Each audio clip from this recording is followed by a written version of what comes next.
Hey, it's Conrad Thompson, and you're listening to What Happened When? With the voice of your childhood, Tony Schiavone. Tony, what's going on, man? How are you? What a day! What a great day! What a day! Woo! You all right? Thank you for listening. See you next week on What Happened When. Man, we are excited to be with you today. We're going to be talking about the good, the bad, and the ugly of professional wrestling. And boy, is it going to get ugly in here. Not just because Tony and I are here, but because we're watching WCW from the year 2000. We're going to be watching Nitro from May 1st, 2000 in Birmingham, Alabama. This is the David Arquette era. He is our world heavyweight champion, and that is all Tony Schiavone's fault. And we're going to watch it today here. So if you haven't already, get your Peacock out. Pull up season 6, episode 18.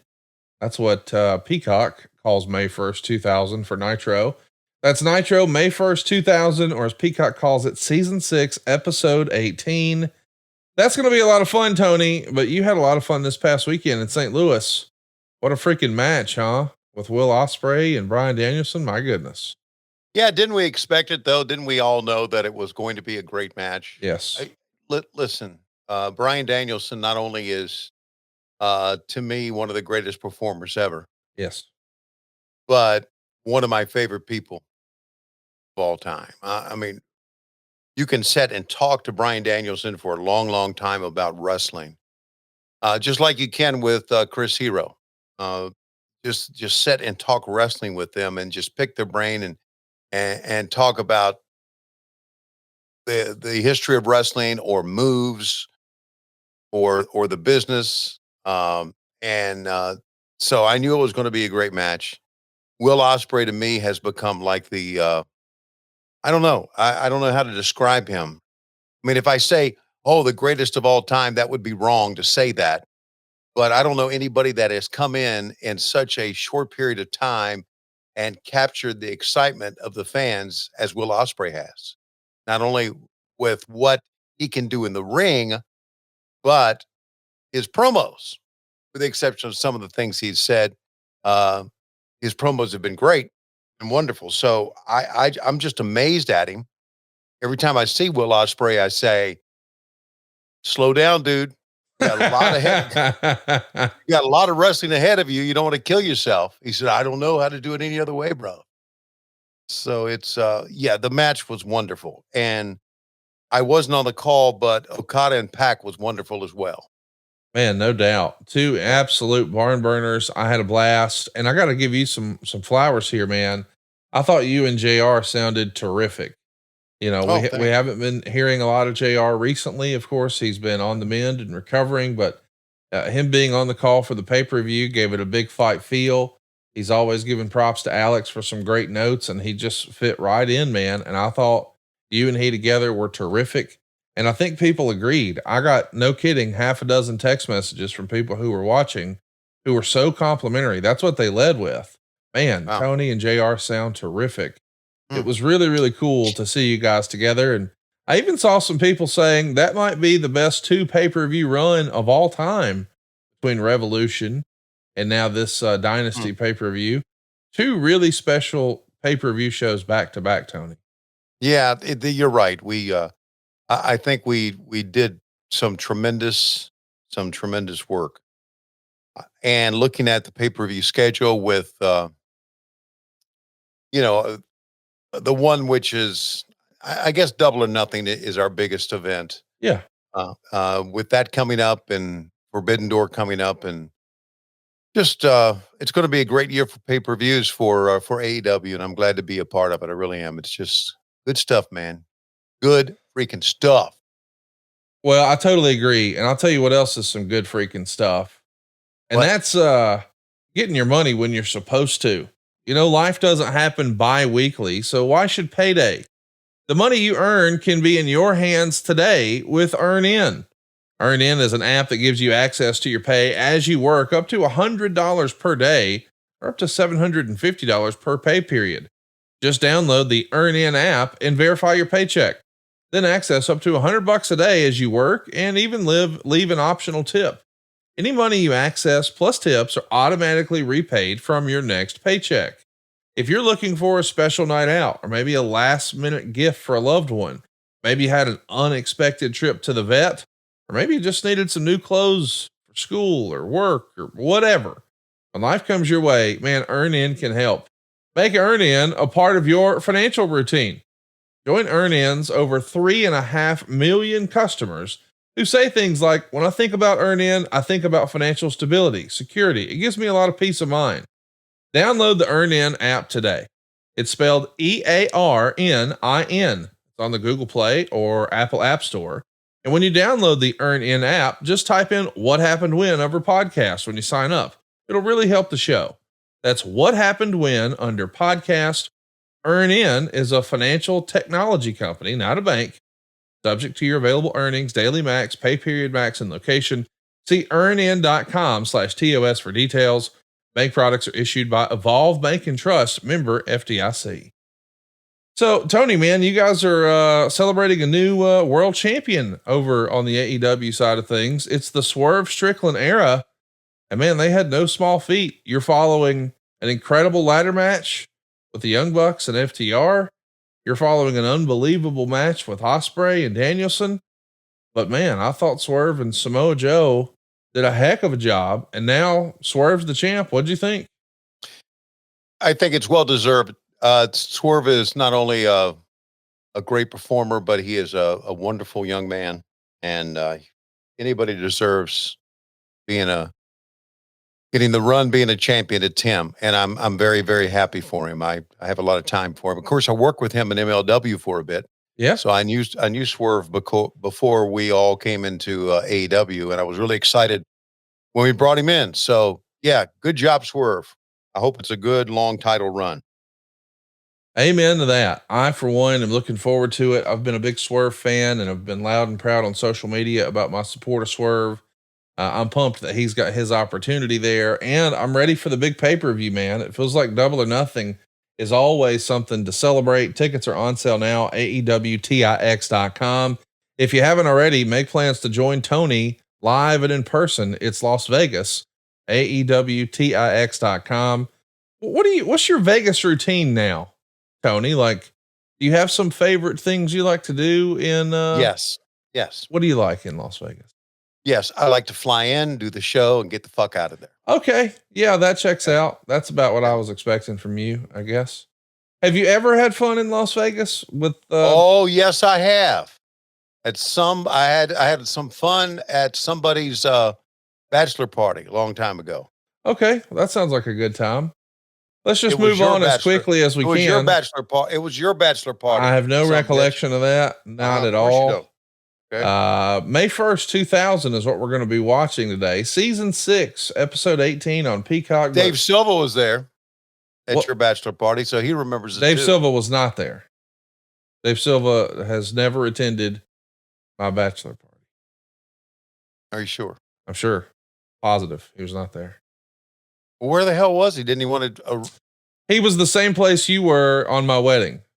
Not there. He too was doing the Gwinnett Braves or Georgia Bulldogs or some other bullshit. I was doing the Georgia Bulldogs at that time, just to let you know. Yeah, and you don't even give a fuck about them now. No, I don't. Don't give a fuck about anything. So you skipped my wedding to support something you don't give a fuck about. Well, I gave a fuck about it. Listen, motherfucker. I married Megan Flair, not her dad. It's not like you can just get the next wedding. Okay, I give a fuck about my job. Okay. I give a fuck about going to work. You don't even work there. Well, I don't now, but I did at one time. Okay, so you'll quit for Tony Khan, but not for me. I see how it is. Well, duh. I would do the same. Somebody else who would quit for Tony Khan, but not for me, is going to be our special guest today. Can you believe we convinced somebody to watch wrestling from 2000 with us, Tony? Isn't that something that somebody would want to watch some shit stuff? I mean, it almost feels like they should be eligible for hazard pay to watch something from WCW in the year 2000. Yeah. Some things hold up, right? As far as through time, great movies, you watch them again, years and decades later, you watch them again and you say, man, that movie holds up even today. Yes. And that's the thing about WCW back in 2000. It was so shitty. It is still shitty today.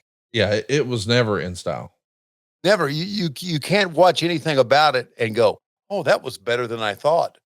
Bullshit. It was as bad as I thought. Well said. Well said. Very little redeeming qualities about WCW 2000, which is why I think we need to do a big round of applause for our special guest who's going to be a good sport today. Ladies and gentlemen, welcome to What Happened When for the very first time. Your friend and mine, Mr. Alex Marvez. What's going on, Alex? How are you doing? Gentlemen, we got a surly Tony Schiavone. We have a very upbeat Conrad Thompson. I am ready to roll here. Watch some WCW circa 2000 when Tony Schiavone was probably part of my criticism of the product. Part of your criticism of the product, you hated me from Jim Crockett Promotions on.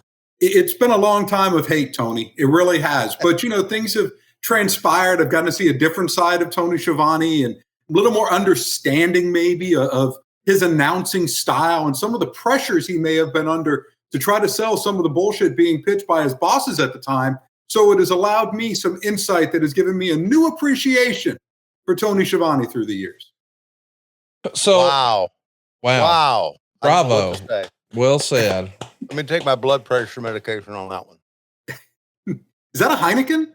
Yeah, Tony's not that cool to be drinking in the morning. That'd be amazing. That would be fantastic. Well, listen, to get through this product sometimes, brother, you got to do what you got to do. I get it. You know what this is, Alex? This is Tony Khan water, buddy. You understand? Yes. Sir. What is Tony Khan water? It's Mountain Valley spring water. Yes. Oh, that's just his go-to brand. That's And you know what? I started drinking it, and damn it, he's right. It's good. Okay. That's why Tony needs a new contract and a raise. Pay for the water. That's what it is. Lord, not even cost of living raise, just the water itself. Yeah, the water is you get it at Whole Foods, so you know how much. You could put that in your rider, Tony, Yeah, I could. Look, let's call Mike Dawkins right now. I need the goddamn water right now, Mike. Let's go. Every time I call Mike, he's working out. Did you know that? Well, you're clearly not calling often enough. Have you, Alex, I don't know that you know that JR is so complimentary on his podcast about the work you do in announcer prep and with the notes and stuff, but he just raves and goes on and on. And I let him do it, but I think to myself, what do his notes for Tony Schiavone say? I think about the open for the television show, The Simpsons, where Bart would get in trouble and you would see him writing on a chalkboard, the same thing over and over and over. He's writing his sentences. That used to be punishment for kids in school. And I imagine your notes for Tony just say, that's exactly right, Excalibur. That's exactly right, Excalibur. That's exactly right, Excalibur. That's exactly right, Excalibur. Is that about right? It's about right. Also, I try to work in as many wrong facts as possible. Oh, incorrect winning streaks, incorrect results, things that never really happened, that Tony can just throw out there while he's on the air, trying to help him out. That's the type of guy that I am, to make sure that his thought process works properly. And by the way, since I did bring JR 2 coffees before both of the matches that he called the other day, no cream, 2 Splendas, black, I feel like I deserve the compliments from JR. Also, I got the logo changed on his jacket, which was a big deal since we have a new logo. I rushed over. I jogged for the first time in years over to our Teamsters. We had Chris, he went ahead. He grabbed the bull by the horns, cut off the old logo, put on the new logo, and voila, there we were. JR was transformed for the pay-per-view, knowing that he had the new AEW logo as opposed to the old logo, which still seems to surface from time to time on our broadcast. But hopefully soon enough, that'll be taken care of. One thing about Alex Marvez is, and this is true about Alex, Alex has a lot of good ideas. And he and I talk about this a lot. And one of the good ideas about Alex is, hey, everybody's got to have the new logo. And I thought, yeah, they do. And then when JR walks out with the new logo on his jacket, I remember thinking, fucking Alex Marvez. Alex Marvez had it done. I do want to show this though. A little behind the scenes stuff. Here are the notes that Alex provides to me on Collision on a weekly basis. Okay. So that's the actual note right there. Yeah, the actual notes right there. All the research. There it is. Yeah, all the research. Okay. Now, the ones he provides for Excalibur and JR are a lot more pages than this. Yeah, there's staples in them. They have to be stapled, is what I was told.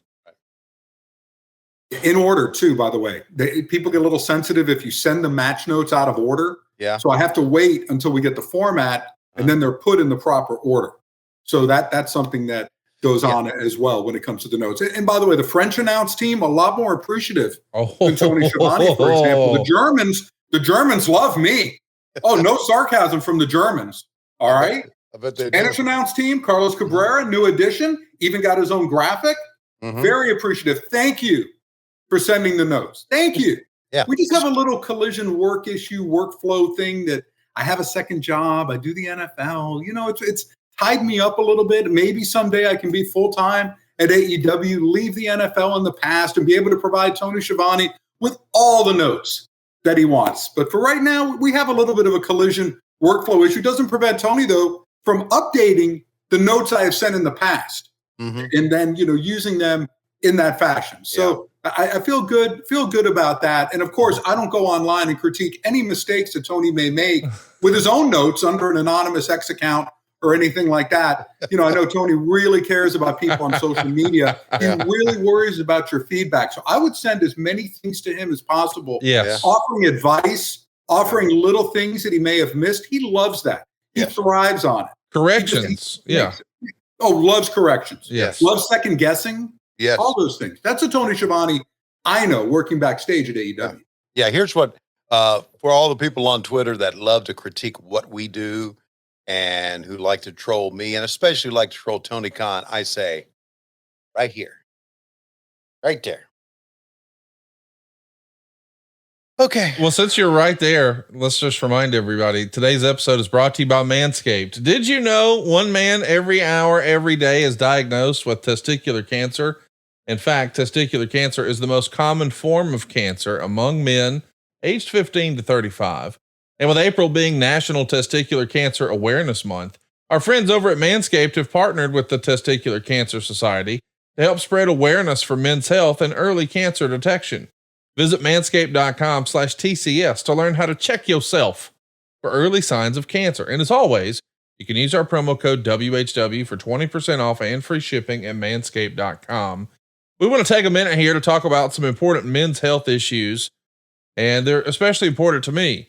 We don't talk about this sort of thing a lot on the show, but my dad is a survivor of prostate cancer.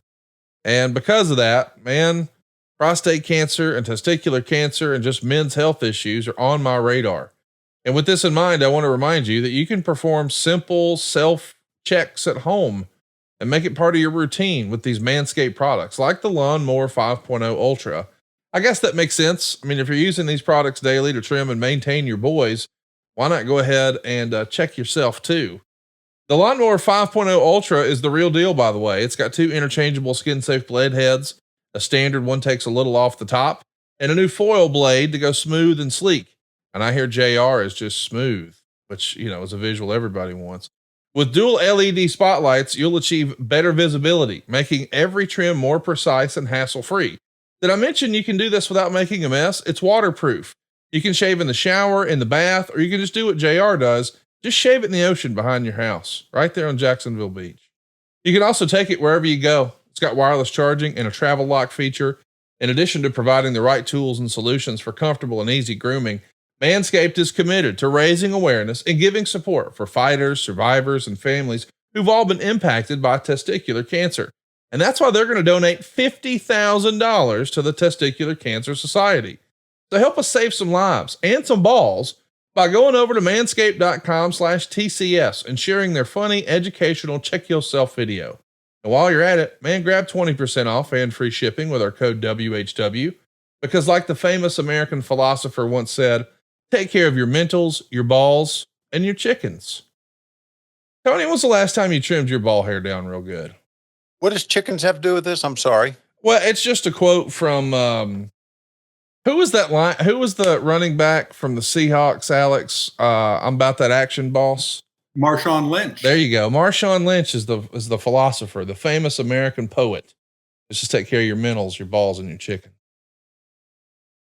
How about that, Tony?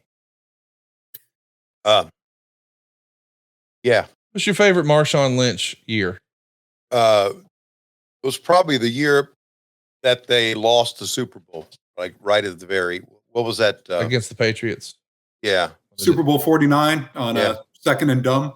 Yes. Worst play call in the history of the National Football League. Yes. Second and dumb. But couldn't happen to a nicer guy. I will say that than Marshawn Lynch. So there we go. Well, okay. I love that stuff. Bad person. And it's really funny how, he has been sanitized, if you will, because obviously you get the whole NFL shtick and I'm only here because I would get fined and things like that. This guy would go out of his way to make life miserable for the media trying to do their job. And it's not just trying to talk to him. Let me give you an example. Okay. Tony, let's say your locker is next to Marshawn Lynch's locker. Right. I go up and try to interview you. Marshawn Lynch turns his radio up or his music up as loud as he possibly can. Wow. You can't do the interview. These are things that happen with him on a regular basis. So I just, anything that might befall Marshawn Lynch that isn't all that great. I'm not talking about physical damage or anything like that, but things like that, where you don't get the ball in the Super Bowl and your team loses. I'm okay with that. We're good there. I love it. Well, good. Karma. Yeah, I'm not a Hall of Fame voter either. I'm just point that out. Sorry. Boy, I love when Marvez is good and fired up in the morning. What do you got this morning, Alex, that's really grinding your gears? Anything you want to get off your chest before we watch some old terrible wrestling from way back when? Listen, I did want to talk about the AEW pay-per-view that we just came off of, Dynasty. Yes. And first, when I walked into the arena to just get a feel for things before the show, I have to say this was an incredible venue. I don't know if it really, I complimented the crowd online, Koshe Irby, our CEO, not CEO, that's Mercedes Monet, CFO. But he put out a tweet about the crowd in St. Louis, and I said they were absolutely amazing. But people were right on top of the action. Yeah. And you could really feel it. Sometimes you go to these arenas, and honestly, the floor seating, you're pretty far back. And maybe it doesn't add to the viewing experience. Here, I can't imagine there was a bad seat in the house. I sound like Justin Roberts here. But I mean, the point, though, is with that shameless book that he wrote a few years ago. But in this case, I really thought that added to it. And the crowd responses all night brought out, I thought, the best in our wrestlers. I read this online, and of course, everything I read online is true. It has helped me a lot in my life, having those guidelines. But someone pointed out that the Pac Okada match, which, Tony, I'm so glad you pointed out and gave praise to as well, may have been the best opening pay-per-view match, at least in our company history. Wow. It just set the tempo for everything else that was to come. And this was a type of show where everything peaked at the right time. I mean, give Tony Khan a lot of credit for the match design that he had through the weeks on Dynamite, on Rampage, on Collision. And listen, it's not easy doing what Tony had to do the past couple of weeks with our shows hopping all around because of the Warner Brothers situation, showing NBA, showing NHL, not having our regular time slots. You have a lot that you have to keep track of. But I really thought that things peaked properly in this sense. We had an incredible buildup, for Danielson and Ospreay, Samoa Joe and Swerve Strickland. By the time they got in the ring, you couldn't wait to see what was going to end up happening. Okada and Pac started getting heated up. And you saw in Collision when Pac scored the pinfall on Matthew Jackson in our 6-man main event or trios main event, depending upon AEW or Ring of Honor wording. But you get my point here. Tony Storm and Thunder Rosa and Rosa coming out without the face paint. I thought that was different. I thought it was great. I thought these two worked their tails off. I mean, so many matches. I don't want to give anyone short shrift, but it really was just an incredible pay-per-view show from top to bottom or bottom to top. I don't know if we're going to do a better show than that. I know we're always going to try to, but this was about as complete a pay-per-view that you could have, I think. And I'm so proud of the work that everyone at AEW did to make it happen. I really enjoyed the show too. I mean, I was watching from the comfort of my recliner at home, but I thought it was a fantastic show. And I even tweeted out, man, what a show.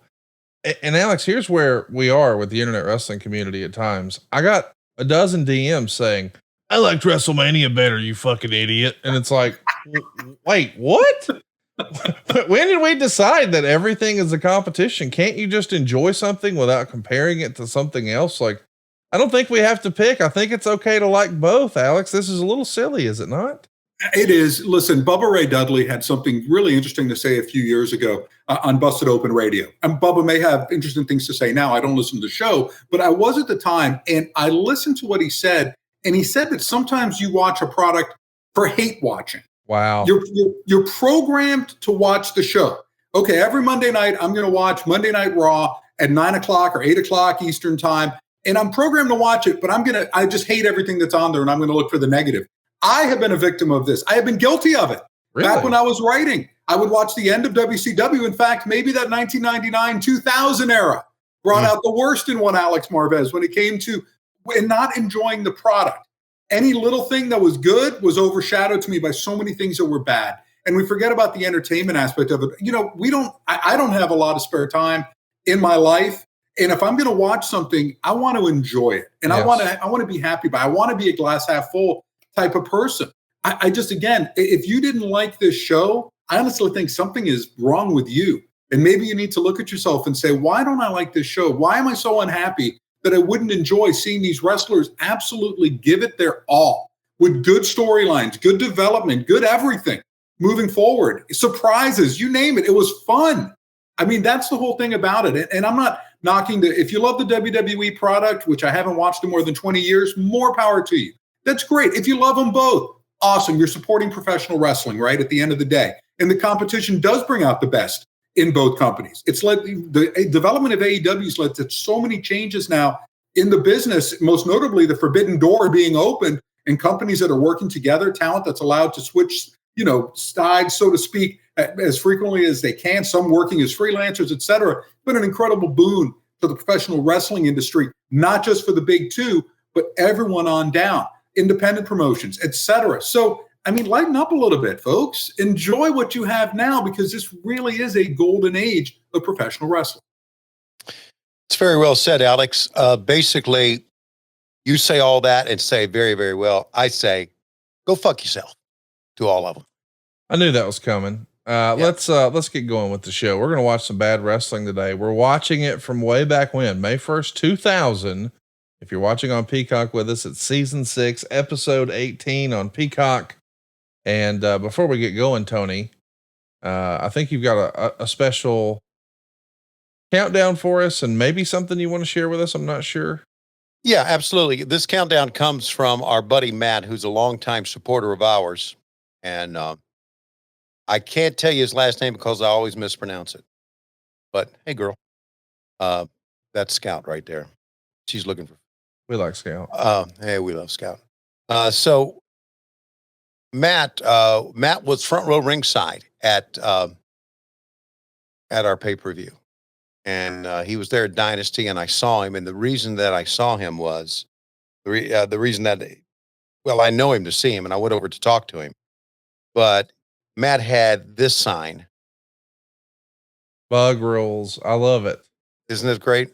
Man, that's awesome. That's Matt in the purple Macho Man shirt. I shot that very quickly, boom, with my camera. Didn't get Matt's face because I shouldn't be taking pictures as I'm doing announcing. So I just shot it real quick. Didn't get Matt's face in it, but there you go.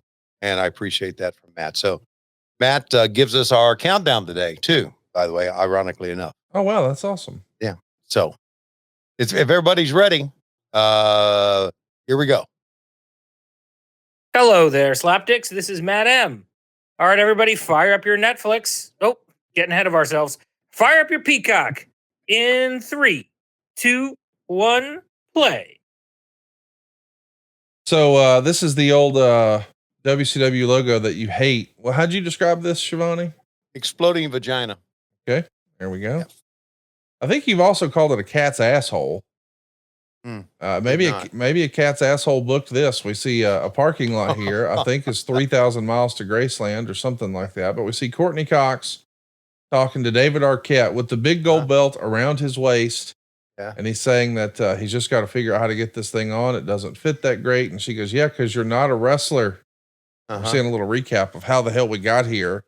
Yeah. Tony, you just want to fall on your sword right here for God and everybody and tell everybody whose fault all this silly shit is? Well, I'm not going to take complete blame for this, but I was in the conversation. Okay. Yeah, you should take complete blame for it. Okay, here's the fucking story. Okay, here's right. the story. All right. I've told it before, but you want me to tell it again? I do. They were having the match, and Vince Russo concluded the meeting, and Vince and I was just sitting there, writing some stuff, looking at him, and he said, "So what do you think of the show?" I went, "It's okay." He says, "Is there anything we should do different?" I said, "No, I think it's good." And I said, there is something you may want to consider. And he looks at me and we stare at each other. He says, "So you think you're trying to tell me that maybe we should put Arquette over?" I went, "Well, it certainly would give us a lot of exposure." And he said, that's a pretty good idea. So that's kind of how it happened. Okay. What do you think? It was kind of a joint thing. You know what I'm saying? A joint thing. Alex, you know what I'm talking about, a joint thing. You know what I'm talking about, right? Listen, I'm no Prince Nana. Let me just say that. But I can understand. And let's not forget, too, that this was at a time when celebrity involvement in professional wrestling was still relatively novel, right? Yeah. And this was a time as well where WCW had gone to that well a decent amount when it came to professional athletes who were participating in things. Yeah. Look, if it led to more eyeballs watching the product, if it led to more exposure, that's totally fine. I think the problem that you had, though, was there were so many other things going on in this company that weren't good that it led to issues, right? Where David Arquette took the brunt of all this blame for what was going on. I mean, he's not, I don't think he's the reason for the demise of World Championship Wrestling, but I just feel like he's a bit victimized by what was going on around him during this whole thing. Whether it was a great idea or not, look, it's not, one thing is not enough to sink a promotion. There's a whole heck of a lot of other things that can do this. Yeah. Very well said. So, I listen, we would have never had Courtney Cox on our show. We would have never had Kurt Russell on our show. Kurt Russell did an appearance on our show where he walked, they were back with he was holding on the belt and he just walked by and laughed at him. It gave us a lot of exposure. And you know what? Some people said to me afterwards, says, having David Arquette wear a championship belt was an affront to everything professional wrestling is about. Well, guess what? Go to a wrestling show today and 1,000 guys are wearing wrestling belts at the show. So, anyway, everybody online, right there. Tony, give us a time code for everybody watching at home. 350, 351, 52, and Norman Smiley's walking out right now. This right here makes this a 5-star show. Yeah. Anything that involves one of my closest friends in professional wrestling, Norman Smiley, deserves 100 stars. Yeah. You will, if you have a problem with Norman Smiley, then the problem is with you. Absolutely. Oh, Absolutely. My goodness. What an incredible, incredible guy. And it's so funny for someone who tried to make it in wrestling, doing all the technical stuff. Yes. He fought in MMA, right? Or pancrase, if you will, did all that early stuff over in Japan. I mean, my personal nickname for him is Shooter because, of the work in that style. Yeah. And yet here we are doing the hardcore gimmick, and he got over more so than at any other point during his pro wrestling career doing this stuff, with the exception of what he did working down in CMLL in Mexico. Yeah. Yeah, he made it work, man. And you're right about Norman. Just a wonderful person and a pretty damn good trainer as well. Yeah, how has he survived there all those years? I know, isn't that something? That is, we're talking longevity here for Norman Smiley. But again, I think low profile, and he does his job, and everyone loves him, and he does it right, so good for Norman. And, of course, now we've had a resurgence with Crowbar, Chris Ford, the chiropractor, and that's, good for him. I mean, he appeared on our product, as you know, Tony, making it over in Philadelphia, and he worked on some of our wrestlers as well. And, it had a little bit of a career renaissance, if you will, in recent years, which is a good thing for a guy who was a very, very talented performer. Yeah, I love Chris. And one of the reasons I think that Norman Smiley has stayed around so long is attitude. You just, if you have the right attitude, now that doesn't always work. You may run into the wrong boss, but you have the right attitude. you are going to succeed. I really think, not only in wrestling, I think in anything. But Norman has always had the right attitude. Where are we? We're in Birmingham here, right? Yeah, the BJCC. Okay. Is this like a Birmingham mascot or something?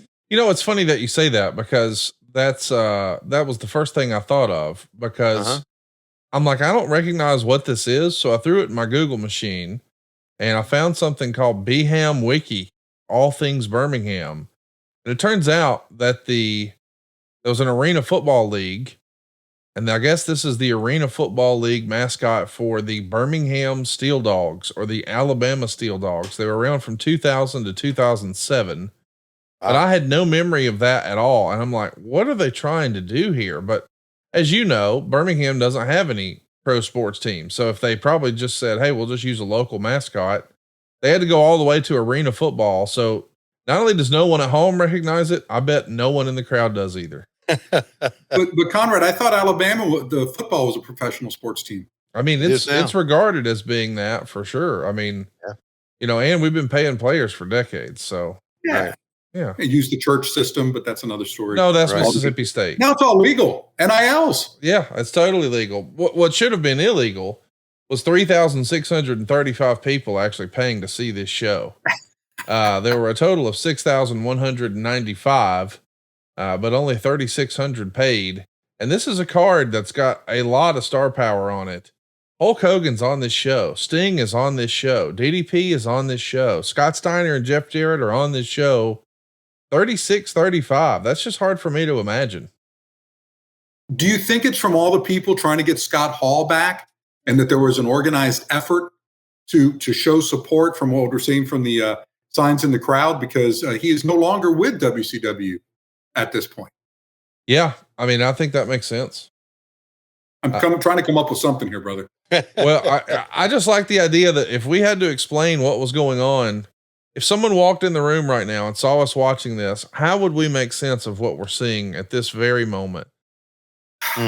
Here's a truck driver in a football uniform, but he's wearing a mascot head that makes him look like an animal. And we've got a guy who looks like an electrician with the knee pads on, but he's actually a chiropractor. And he is going to simulate doggy style intercourse. And then another fellow who's not local to the region here in Birmingham, he also has a football uniform, and he too is going to make a doggy style sandwich. And then when they get done, they're going to hit each other with Singapore canes. Like, how would you explain this to a non-wrestling fan and make it make sense? The size says it all. Yes. Yes. I don't know how to explain anything to anybody anymore. That's exactly right, Excalibur. Yeah, that's all I have to do. Exactly right, Excalibur. Yeah. Do you know how much, honestly, I love working with Nigel McGuinness. He's great. He makes me laugh so much. And we had you need to go back and listen to Saturday's telecast, the match with Rob Van Dam. Okay. And on 420, bravo to all involved. Yes. All the things that he said, how he said them. He worked in Joint. He worked in THC. God, he worked in a lot of stuff.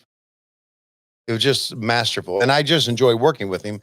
And when I work with him, I've got to do a lot of, are they going to take the head off the, No, he's the mystery partner. And now this mystery partner gets to be a part of his hardcore title match at pay-per-view at Slamboree this weekend.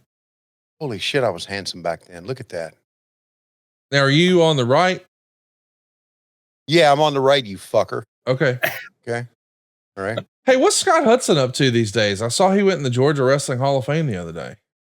I don't know what he's up to. Well, you don't keep in touch with Scott? No. Oh, I thought you were a good friend.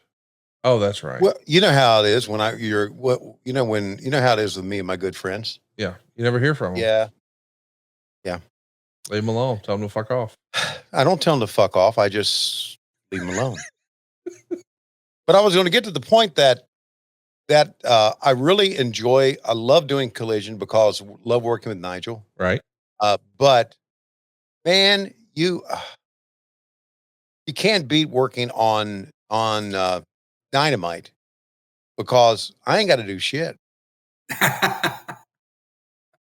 I know Excalibur does all the heavy lifting. He does all the pitches. He does all the B-rolls. He does all the rundowns of the card. And I just have to just argue with Taz. I mean, it's wonderful. It's absolutely wonderful. So. Oh, I just thought about that. I can't imagine the stress and pressure you guys have been under the last 2 weeks with Taz. I mean, knowing that his son no longer the FTW champion. Yeah. Boy, that had to stress Taz out more than it did Hook. Yeah. Yeah, it is. It is. But you know, for those of us who know him and love him, Taz is a gift that keeps on giving backstage. He's the best.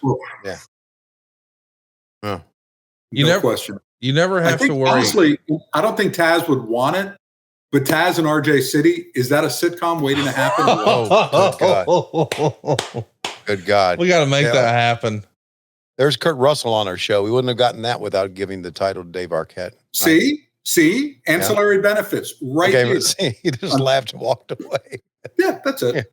Yeah. Kurt Hennig looks really different. Right? Oh, wait. Yeah, I mean, they're just leaning all the way into it. Absolutely perfect. By the way, the gate here in Birmingham, $77,000. Good God. This company's just hemorrhaging cash, man. Wow, that didn't pay for Hulk Hogan's appearance that night. No shit. Yeah. Wow. And you know, if I'm Turner and we're hemorrhaging money, what the fuck? I don't want to deal with it. Well, I mean, the legal situation wasn't all that great either, right, Tony? I mean, few lawsuits filed here and there, and some claims of racial discrimination, et cetera. And I mean, it just, when it became that big a headache, it really, I don't know if they would have, I mean, ultimately, of course, you care about the money, but I just think the headaches that were being caused by so many things going on backstage and embarrassing moments and things like that, and the legal aspects of it. I mean, that people don't understand how much that plays a role in it. You can deal with a bad product. You can deal with financial losses because there were ancillary benefits to it, but it was really more of the headaches. And when you have people, as you know, in high places who weren't wrestling fans, who didn't want to make a commitment to this product, you understand why it sold for a paltry $3.5 million back in March of 2001 and sending Tony Schiavone on a different career path. Well, you know what? You make all good points, but these people in high places did not have the foresight to realize how much money you can make on videos. Correct. And they to me, that shows a lack of, I don't know, intelligence, or you're in the wrong place. And it blows me away that, I mean, Vince made $3.5 million back the first day he started streaming shit, right? Yeah. I mean, well, the feeling was wrestling fans are unintelligent. Yeah. Wrestling fans are poors. And you see an opening match like you just did with Norman Smiley and Crowbar. And and Conrad brought it up. How do you even begin to contextualize this to somebody who doesn't understand pro wrestling? Yes. Right. And you understand, at that point, it was really more of an albatross for this company than anything else. It was bleeding money, like you said, but all the headaches behind the scenes was we just wanted to get rid of it. Yeah. And that was it. And move on to other types of programming, and not understanding that there was a value into what is going on here. And again, the current product, it was very hard to turn it around. It's very hard to wash that stink off, so to speak, of what was going on with WCW. And I'm not saying that it could have ever even gotten corrected, because we had so many people come in and try after that 83-week era, if you will. I just don't know if it was fixable at that point, at the level, especially not getting it back at the level it was. But to, just do what they did with it and to toss it, away to the wind, so to speak, I mean, really did wasn't the best decision, I think, especially they could have made more money off it. And it might have even changed the course of professional wrestling a little bit had WWE not been able to get a virtual monopoly in 01. But think about it like this too. Because of the demise of WCW, what ended up happening? TNA with Jeff Jarrett and Ring of Honor. Mm-hmm. And there is something positive to come of that because you look at how much those products continue to impact, no pun intended, what's going on in AEW today, for example. And now here's our wrestling savior. He's in the ring. His name is Vince Russo. Of course, we're representing the New Blood along with Eric Bischoff. We got Jeff Jarrett and Kimberly. And man, think about how far ahead of his time. We don't talk about him enough. Canyon. Alex, did you get to spend any time with Canyon? Any good Canyon memories you can share with us? Who better than Canyon? And, it's interesting because I get to work with Brian Cage, and there's no bigger Canyon fan than him. And I wrote a wrestling column back in the day about Canyon's, life. It was written by a Northern Kentucky University professor. And interestingly enough, one of my close friends, Jer, is, Jeremiah Evans, and a big, huge wrestling fan. And he's come out as gay. And he, interestingly, Canyon, he could relate to sort of what was going on there, trying to keep things, under wraps, so to speak. His family didn't know, others didn't know. And Canyon, unfortunately for him, because he was worried about, the impact potentially of people finding out that he was homosexual, led to a lot of the depression issues that he ended up facing. And one of the things I have to say, and I'm not sure about WWE and how they handle mental health, I can say this about AEW. There are counselors not only in attendance at our shows and meet with our talent to try to help them deal with issues that go far beyond wrestling, but also very active. They send out notices every week. Hey, Dr. Reese will be in attendance. We have a female psychologist who deals with sexual trauma. She's available for people. If you have a problem and you need someone to talk to, we have those people there. And it always makes me wonder, what if Canyon would have had those resources to be able to speak about his own issues in his life and maybe be able to work through them? I think not only would he still be with us, I think he'd still be a very vibrant, active part of the wrestling scene. Maybe not as a talent, if you will, although I don't want to discount that, but someone who was so creative and someone who had so many good ideas, he definitely could have carved his own niche in pro wrestling and unfortunately taken from us far too soon. We definitely have the right resources now backstage, and kudos to Tony Khan and our leadership for putting those in place. Really. And it's not cheap. No, it's not cheap. No, it's not cheap. People don't understand how much that Tony spends extra that he doesn't have to. It's remarkable. I mean, hotels, transportation to events, food. I mean, things like this that he provides, let alone a service. Has his contract. Yeah. Yes. I mean, it's just stuff. He doesn't have to do that. He doesn't, but he does because he cares. That's the whole thing about it. And what's amazing too, and this isn't suck up to the boss week, but I've known Tony for so much before AEW, but he just loves pro wrestling also. I mean, that's it. And it is interesting because we do give a tip of the cap to the WCW product. Hopefully the better parts of it. We give a tip of the cap to Jim Cocker Promotions, the things that took place, WWF Attitude Era, all of those things. But they all come from the heart because he watched them and they help shape the type of wrestling fan that he is. You may not always like what you see on TV, but please understand that the man's heart is in the right place. And I think that that's the one thing that you can never say anything bad about him in that regard, because he does really care about what goes on with his employees. And of course he cares about what goes on with his product. Very well said, Alex. Very well said. Do you want a beagle? Because this little beagle girl won't leave me alone. They dig right under the fence, brother. You know that. Oh yeah. Both of them got out yesterday. See, exactly. Why would you want to put that headache on me? Okay. I already have my old 15-year-old dog who does her loop around the house here and does her loop around, the property, doesn't bark anymore. It's nice and quiet. Don't be trying to push your animals on me, Tony. Okay. Enough's enough. All right. I pushed them on Lois. Hey, listen, do you have anybody have a correct time code? Cause I'm out. My video paused. Maybe the voice of God here, Dave Silva, can help us with a little time code. Yeah. Dave. My feed Bros too, so I went to Peacock. Okay. Well, I'm about 21 and a half minutes in. I'm at 21, 27, 28, 29, 30. All right, I'll get there because Tank Abbott's already in the ring now, right? Yeah, he's in the ring. Okay. The idea is they have just set up a match. Of course, Eric Bischoff's not a big fan of Diamond Dallas Page. He just called him DD Puke. I don't think that name caught on.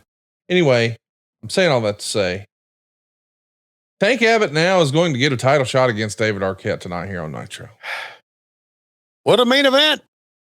And here's Mr. Perfect. I mean, John Stasiak. Yeah. Is he taping this? Yeah, the idea is he's trying to set the Guinness Book of World Record for the most perfect free throws in a row. So I think they're saying on commentary he's going to do 5,000 and something. How long did this take to shoot? What do you figure? Oh, better question, Tony. Is this shot at the BJCC? I think so. Yeah, it is. How long did it take to shoot? Jesus. There's two ways to look at it. It took a long time because we didn't know what the fuck we were doing, or we just shot it and went to something else because we didn't know what the fuck we were doing. That's not general erection, is it? That is. That is huge erection right there. Mm-hmm. Is that on the like Mount Rushmore of worst names in wrestling? Huge erection. Yeah, it's pretty bad. Alex, is it up there for you? Can you think of a worse wrestling name? That one's pretty close to being that's pretty horrendous. Yeah. Yeah, that's not great. The Wall, Jerry Toot. Tony, we haven't spent a lot of time talking about him. Did you spend any time with the Wall? No. Yeah, just because of my job, I spend a lot more time with talent now than I did back then.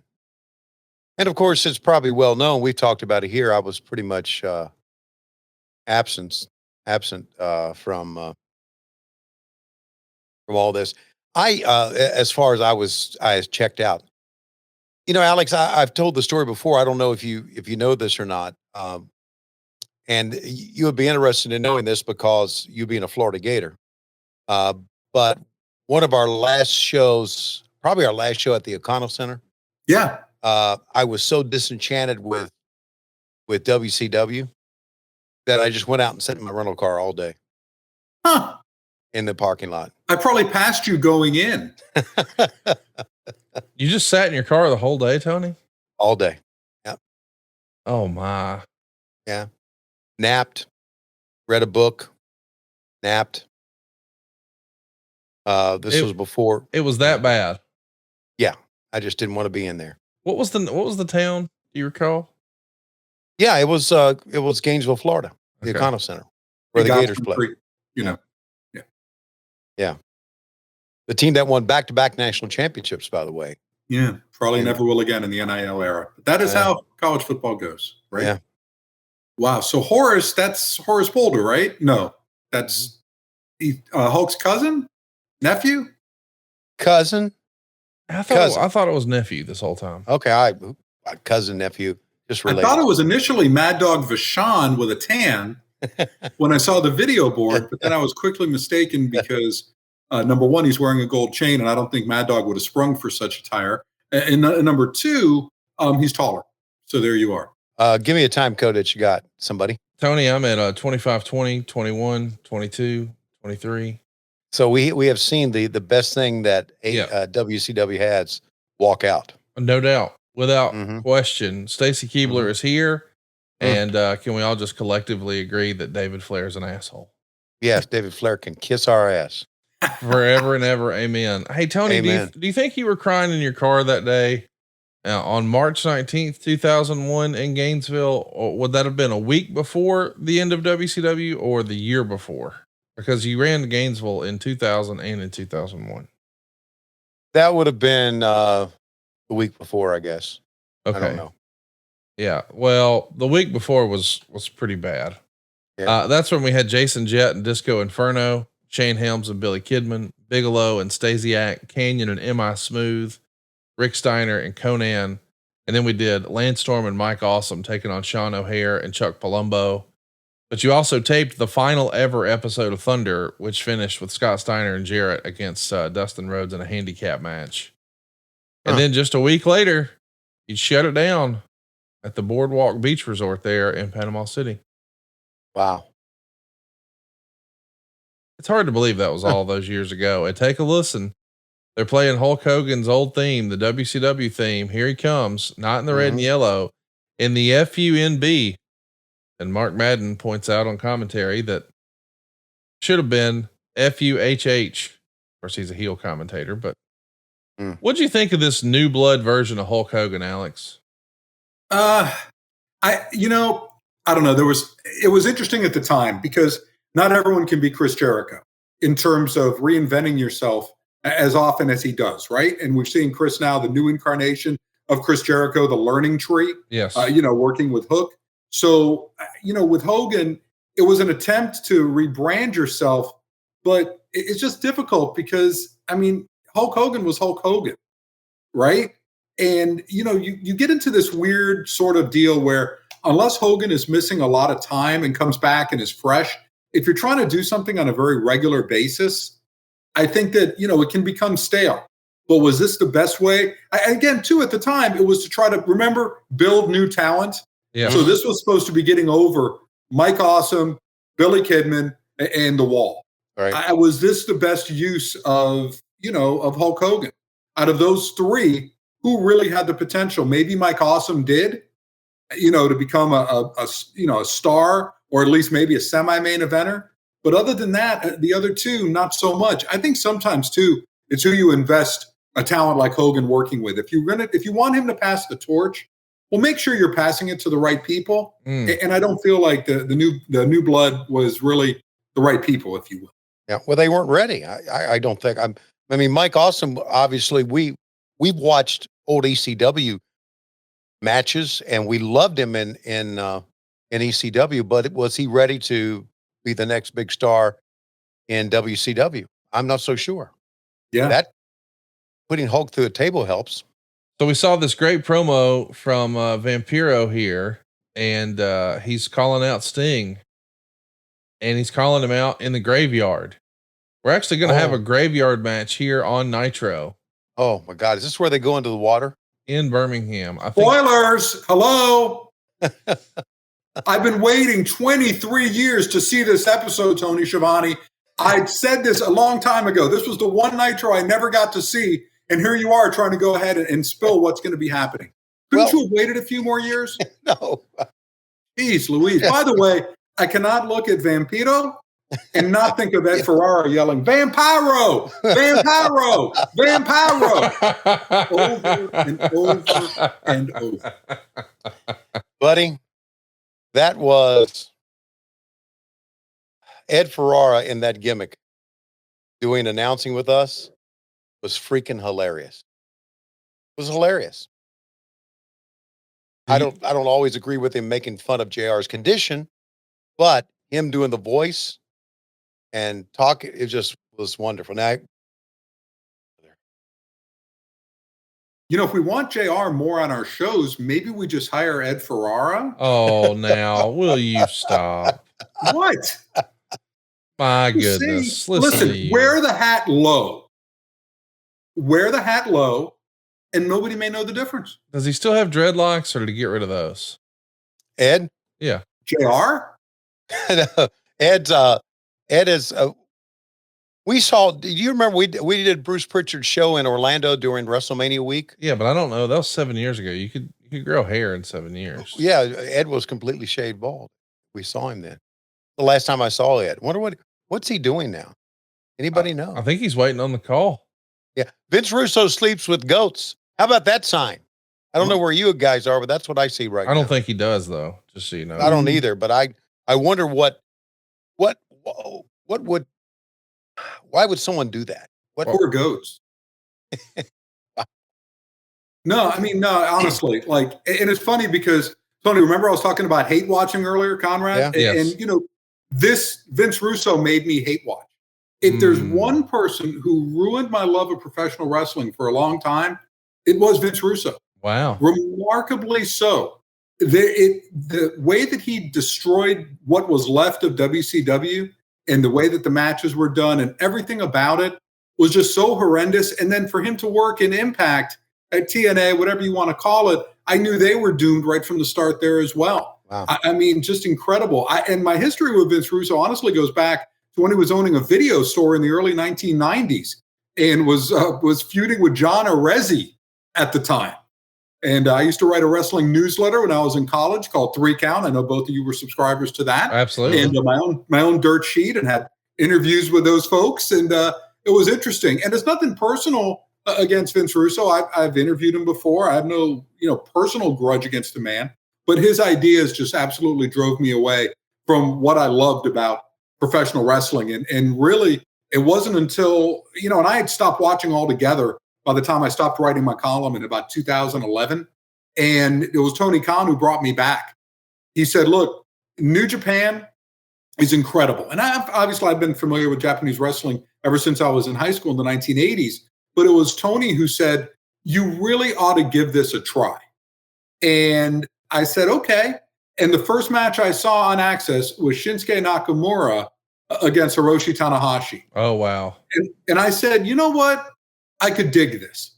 So I started watching New Japan again. It started whetting my interest a bit. Then Tony and I, when we're out on the road, would watch wrestling together, and he would pick matches that he really enjoyed, and we'd go down that rabbit hole. And then ultimately led to, what would be the formation of AEW. Well, to respond to all that, I will never say anything bad about Vince Russo. As Booker, he made some decisions that didn't work. A lot of decisions that didn't work. What Booker didn't. But I consider him a friend. I will never say anything bad about him because of the way he treated me. Sure. And I still consider him a friend, although I haven't, as you know, Conrad, I don't talk to friends. At all, ever. At all. I haven't talked to him, but Vince was my friend, and Vince supported my career. He really did. When there were people behind the scenes who had some influence, not saying names, who had some influence that really wanted me off TV, Vince made sure while he was booking that I stayed on TV. He said, because you know how to sell a product. And that was the name of your newsletter, 3 Count? Yeah. Wow. Okay. I thought it was goddamn Alex Marvez. I thought that was the name of your.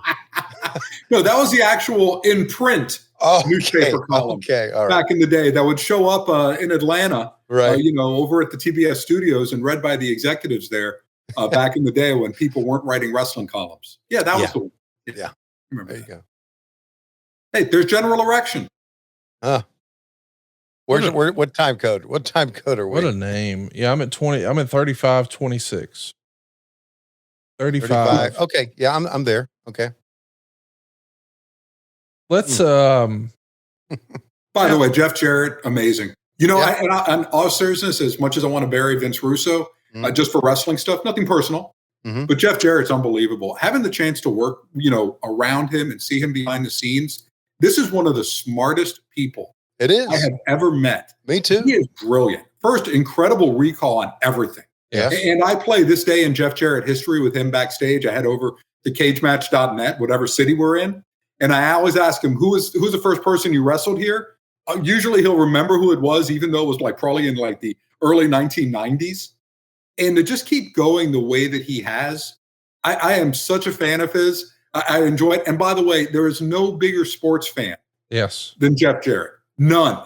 I love the fact that you will see him sometimes sitting there at, after the show, if, the hotel restaurant is open, which unfortunately lately doesn't happen a heck of a lot, but he'll be there and he'll be streaming something. What is it? It'll be his daughter's basketball game, or watching local Nashville sports. It could be high school stuff. I mean, he loves the pros and all that, but this is just someone who's so passionate about that as well outside of pro wrestling. But he has been a real asset to our company behind the scenes, at AEW. And he gets who he is. And, for someone who, grew up in the wrestling business the way that he did, to still be going strong, I think is an absolute unbelievable thing for Jeff Jarrett. I don't think we use him enough, to be honest with you, behind the scenes, because he has obviously grew up in the business and has a great deal of knowledge of what works and what doesn't. I'm not talking creatively, I'm talking about any aspect of the business. Yeah. Yeah. Well, think about it too. He is probably doing less in the ring than he ever has. Mm-hmm. But has he been more over in terms of what it is that he does? No. I mean, it's smart. You don't need to kill yourself necessarily to have an amusing, entertaining wrestling match. Right. And I think Jeff Jarrett has proved that he can still wrestle. Mm-hmm. But the stuff that he does and the stuff he provides, I still think is awesome. By the way, was it Sting or Steve Farmer who wrestled in Greensboro? I'm just trying to figure that out. Can you imagine if we did fake Sting's last match? That's what we should do. Fake Sting's last match. At the next Starcast, we'll do Jeff Farmer's last match. Yeah. And we'll have the ghost of Beetlejuice, Art Barr. I was gonna say we could have the Nature Boy Paul Lee there in his corner. Oh, Paul Lee. Thank you for bringing up that name for me. It's your favorite. Yeah, it's my favorite. Yeah. But talking about Jeff Jarrett just goes to the point to where I feel, and I know you would think this as well, Alex. I know we're putting over AEW, but hey, we both work there. So if you don't want to hear this shit on our podcast, too bad. But I think that we have behind the scenes probably the best staff I've ever worked with. It's unbelievable, knowledge. Yes. I mean, Tony, while you're out there, doing the heavy lifting and I'm in the back, usually heading out to concessions to grab a drink at about, maybe an hour into the show after my workday is done. Mm-hmm. I sit there with people watching matches. Mm-hmm. I watched the Ospreay Danielson match with Billy Gunn and JR. Wow. How about that? You got to hear their input on it. Right. And others, that would pop their head in and offer their 2 cents on what was going on. And it's not the only match, it's just an example of what I'm able to do. When Arn Anderson is there, when Jake Roberts is there, all of these folks and our coaches are just unbelievable because they have been there and done that in wrestling. I mean, if you were to add up the combined years of experience, we'd be talking into the hundreds here. Right. And all of them coming from usually a different way of doing things, whether it was longtime WWE or longtime WCW, longtime Ring of Honor, longtime TNA. And I think when you get that interesting mesh that goes on, when it comes to this sort of thing. And again, too, with Tony Khan, who has a photographic memory when it comes to professional wrestling and angles and things like that. I mean, we sometimes, one day I remember we went down the Dustin Rhodes rabbit hole and we spent and watched 2 hours of old Dustin Rhodes matches. Wow. Because it's stuff that but he still modernizes the product, but he also is able to draw from the past as well. Hopefully, maybe not a cemetery match coming up or anything like that cinematic. Hopefully Tony's not watching this episode of Nitro, but nonetheless, these things do have their place from time to time. But the cinematic matches. Alex, the visual of this is pretty damn good, though. Yes. With Sting walking by that big tombstone and Vampiro appearing out behind it. Yes. It looks pretty damn good. The visual does. This was before Vampiro retirement number 76, right? Yeah, I guess. Has he had a bunch of retirement matches, Alex? Yeah, it's one of his things. He has retired multiple times, but in a shocking development has come back. I know that often doesn't happen in professional wrestling, but he's kept it going. Well, he's like Kiss, paints his face and retires 1,000 times, right? Right, and now there might be a virtual Vampiro putting on matches. I tell you, and in a total shoot here, by the way, which is really sort of scary, Tony, and hopefully you and I will be retired by then. Yeah. But don't be shocked if in the future we're getting AI matches. Oh, listen, it's going to come up very soon where we're going to get AI commentary. I can tell you that right now. Alex Abrahante showed me the control center, and somebody had taken the control center and used AI to do the Spanish translation. Oh, wow. And also showed me where they did it and used the Japanese translation. So I'm talking and my mouth is moving, but you hear, and you didn't need to get a translator. AI did it for you. Yeah. So, I'm going to be it's going to happen quickly, but AI is going to, I know we're all scared of AI and the Terminator and all that, and that could happen, but AI is doing a lot of things right now, not only with audio, but with video and with graphics. Yeah, it's just going to replace us all and take our jobs. But other than that, it's great. Right. It's awesome. Can't wait. Future's really bright. Tony, did you just say, I know we're all scared of the Terminator? Because that's never even crossed my mind to be scared of. Am I supposed to be scared of the Terminator? Well, yeah, I'm saying that that's what the Terminator's all about. Artificial intelligence taking over the world. Well, as for me, I'm pretty nervous about the goddamn Walking Dead TV shows. You're more worried about zombies than you are. I think they're both about as realistic. The Terminator is like. Okay. All right. Did you notice there's a lot of quick cutaways in the show, by the way? Yeah. This is when Kevin Dunn was trying to just audition for WCW. Wow. It's like if you blink, you miss it. Yeah. When it comes to so many of these things. Is that Sting's body moving as we're going to the break? I'm back and it says moments ago, and I'm seeing I guess as Alex calls it, Vampiro. He smashed him with a shovel and then hit him in the head with a tombstone that shattered. Just laid up, and we've identified the body. And speaking of the body, there's Lex Luger getting hyped up by Ric Flair. Some things never change. I saw their first match, by the way, 1985, Miami Beach Convention Center. You were there for Luger's first match? Against Flair. Wow. I figured it was a special part of history. So I still have the Grapevine program. It was a staple of the championship wrestling from Florida circuit. Do you have a lot of wrestling memorabilia, Alex? Not too much, just stuff that's like personal to me. I have a lot of my old columns. I'm not a collector, like by any means. I wouldn't pay for anything, to be honest with you. Not that I'm cheap, but I might be, but more so just it doesn't really appeal to me. But I've been given stuff through the years, or had an opportunity to get some things. And, I've got a ticket from sent to me by my late great friend Zane Bresloff from Ric Flair against Vader. Remember that from Christmas at Starrcade? Oh yeah. So I've got they had maybe they published like 300 collector's items tickets or something like that. Oh, I have that. Yeah. Yeah. You know what I'm talking about. Well, Conrad, you have everything. I mean, you need to add an annex to your house. The reason you work so much, people don't understand, is because you have to keep buying property to fit all of the things that you Oh gosh, will you stop? Well, he works all the time too, because he's got a great work ethic, and that's all I'm going to say about it. Yeah, and listen too, I'm disappointed you're not doing this show in the Oz robe. Okay, like the fact that you're not wearing that, I mean, it means I'm just not a distinguished enough guest. Maybe if Excalibur was on here or someone like that, you'd go all the way out and do it. But for me, no. I do have a picture of Tony Schiavone wearing the Oz robe back in the day. That was a highlight of me being at the Conradison, was being able to air the Oz robe. I don't know. You nearly dying in the basement was a good day. That was a good one too. Yeah. The great photo we got of you in the pool that we turned into a t-shirt. That was a good day. Yeah.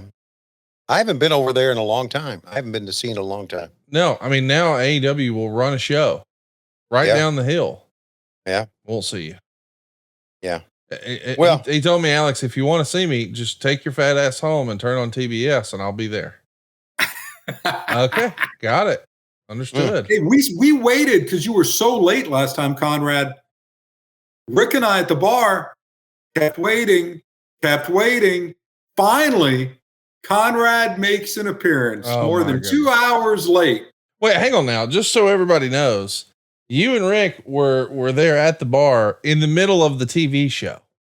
Listen, I was done with my evening, and I have someone has to look out for Rick. May as well be me. In fact, I feel like I'm an ancillary family member, Conrad. You know what? It ain't my day to watch him. So I just like Kevin Matthews has to take care of JR, you now are in charge of Ric Flair. So, well, you know what? And Rick, to his credit, kept the bar open an extra hour. So, I was really impressed that he was able to do that. But why did he have to do that? Oh, maybe because Conrad showed up a little bit late. Oh, yeah. Because I'm the reason that Ric Flair holds bars open late. That's me. Yes. That's because of me. By the way, have you guys heard any good stories from Kevin Matthews lately? No. KM's going to Alaska soon. Yeah, no, I told him I wanted to go. But then I thought, well, I'd have to go with him. So I decided Kevin Matthews is kind of like, in many ways, much different personality. But in many ways, he's kind of like, God, I shouldn't say this. I'm going to Here we go. Here we go. Here we go. Okay. I'll just say this. Kevin Matthews is also one of the gifts that keeps on giving. Yes. Well said. Oh. Him getting worked up was a real highlight for me. And I didn't know how to do it, but Jeff Jarrett showed me the way. Yeah. And boy, was it fun. Yeah, man.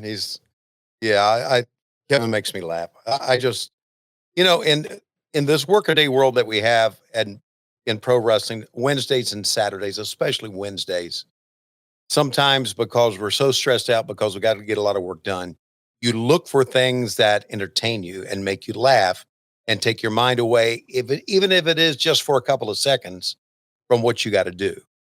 And dealing with Kevin Matthews sometimes does that for me. Just you can't hate Kevin. No, you can't hate Kevin. No, because he's so. But I'm just saying, even if you didn't want to hear Kevin Matthews talk, you can't hate him, right? Because he has this endearing quality, to him. Yeah. And you realize that this guy, I don't know if he has a bad bone in his body. Right. I really don't.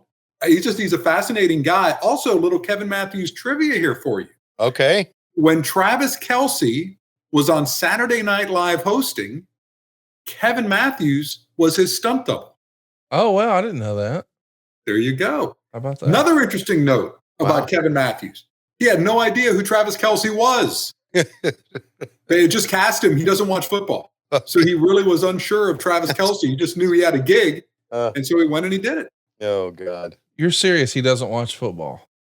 Does not watch football. I have to, whenever there's anything football related, I have to slow it way down and break it down very, very slowly. Okay. You know what? Honestly, though, why? He's all wrestling. I get that. I got that. But he looks like he could have played football. So it shocked me when you said he's not. You know what I mean? If you're the high school coach and you see this guy, Kevin Matthews is on my team, by God, whether he wants to be or not. You're trying to sign him right away. It's just that's what you're doing. Yes. Well, that's hilarious. I did not expect that today. I don't know that I know the origin story of how you became friends with Tony, Alex. Was that just the football connection? He grew up reading me. Right. So when the Jags bought, and he read all the positive stuff I had on Tony Schiavone through the years.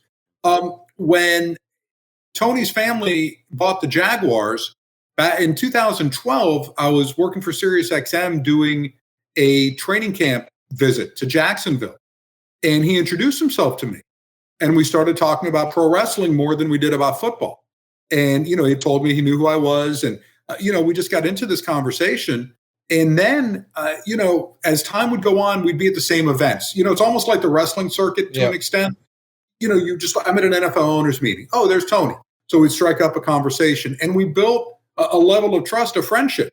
And I was one of the few people who never tried to milk him for information on anything. Right. I just thought he was a really nice guy and who just really loved pro wrestling. And we were able to foster, that friendship. So to the point, if he was at an event, we'd touch base and we're going to hang out. Yeah, we're going to hang out.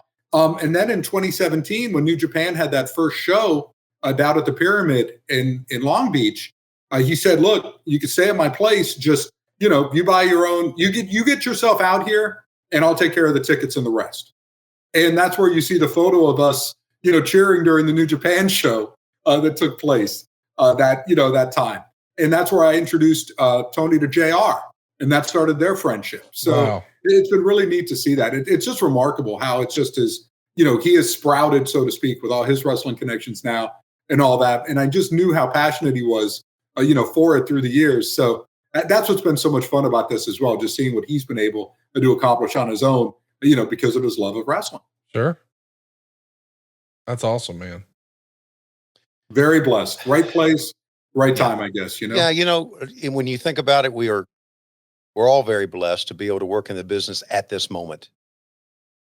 I I get frustrated a lot, as you know, backstage, Alex, because of just it's the craziness of wrestling. I just write it off to that. It has always been that way. The craziness of wrestling. And sometimes it gets crazier because of so much stuff we have to do in a short window to get the show out. Yeah. So that really, but I never for a minute forget that at this time I'm able to work in this business again. And that means a lot to me. Yeah. How fortunate am I? And of course, the man we're talking to, Conrad Thompson, has a lot to do with that as well. Oh, huge. Oh, you do, you fat fuck. Shut the fuck up. Jesus Christ. I know. You know what's scary is the first image you see of All Elite Wrestling is Conrad Thompson and I, pitching the product in Jacksonville on January 8th of 2019.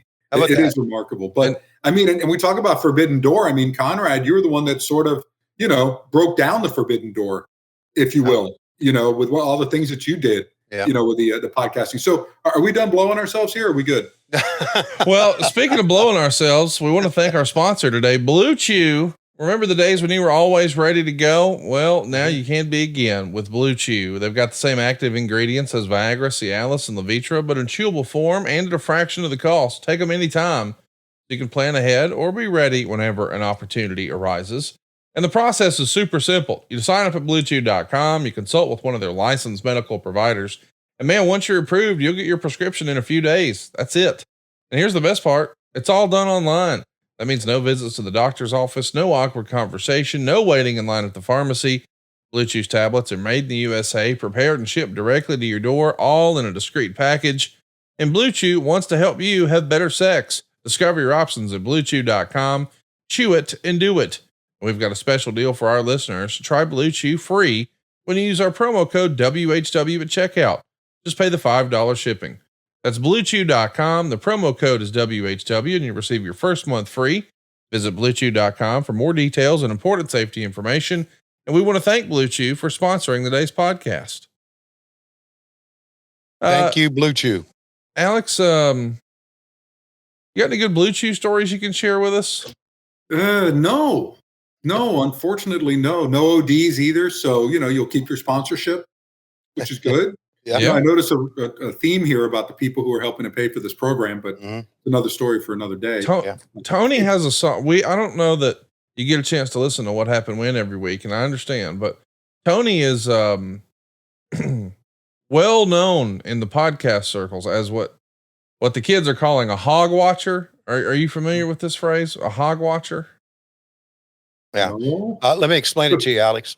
Some guys in wrestling make it very, very clear that they want everybody to know that they got a big hog.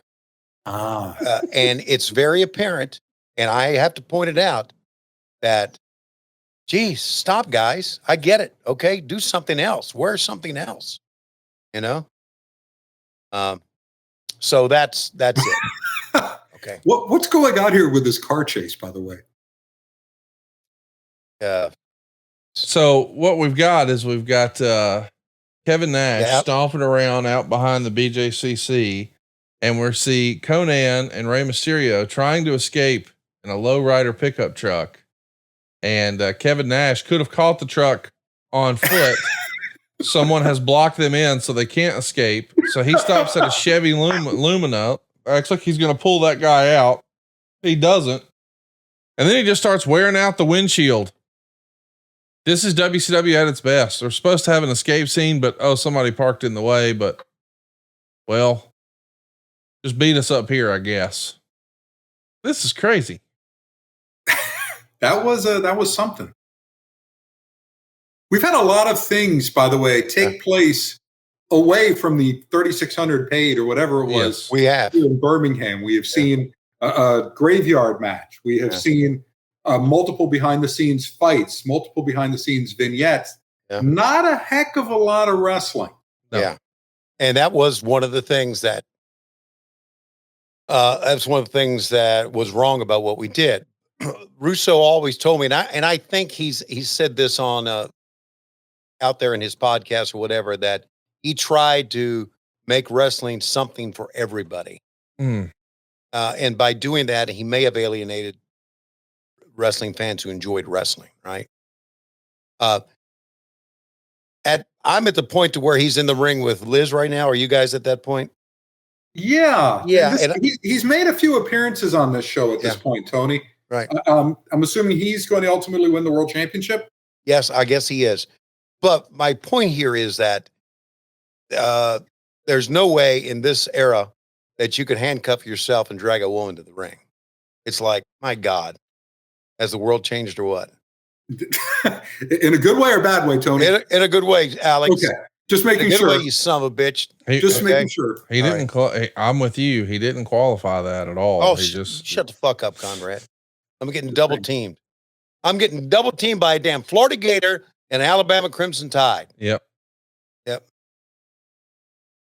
Got to be painful to be. Well, I started to say it's got to be painful to be a Florida Gator, but I guess I'm about to find out now that Saban's retired.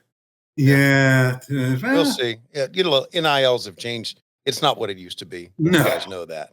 Boy, I can't. I would have never predicted when we first started podcasting together, Tony, that I would become you. The way you are about baseball, I'm about to be that about college football. What the hell's going on with us? Right. Well, the world changes, and sometimes it doesn't always change for the better. Fortunately, it's changed for the better from what we're watching right now in wrestling. Well said. Good segue. Good segue. Oh, there's Ric Flair. I've seen him that way many, many times. Okay. Laying passed out on the floor. I haven't talked to Rick in a long, long time. And I'm much better for it. I saw a story where Michael Jordan said recently in the year 2001, he had relations with 3 to 5 women per day, every day in the year 2001. So when I saw that report, I sent that to Rick because I knew that was his kind of story. Did he respond to it?